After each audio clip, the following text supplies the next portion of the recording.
Fact number 3.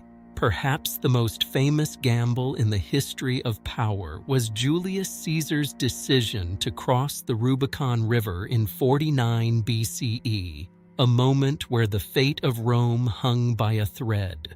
At the edge of this small, unremarkable stream, the weight of the Roman world hung in the balance.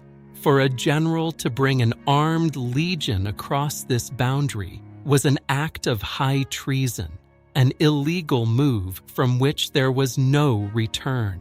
Under Roman law, the Rubicon was the line that separated the province of Gaul from Italy. To cross it with an army was to declare oneself an enemy of the state. He was choosing between exile and revolution. Caesar stood on the bank, knowing that to stay was political ruin, but to cross was to start a fire that would consume the republic.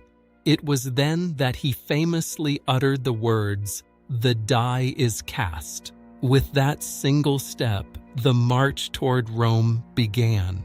By crossing the river, Caesar effectively started a brutal civil war against the Senate and his own former ally, Pompey the Great. His soldiers followed him without hesitation. Their loyalty was to Caesar, not the law. They were no longer a legion of the Republic. They were the instrument of one man's ambition. Historians interpret this moment as the true turning point that led to the end of the Roman Republic. The old system was broken, and the path to empire was now paved in iron. The crossing of the Rubicon shows us that history is often made in the silence of a single night, by men who decide that the rules no longer apply to them.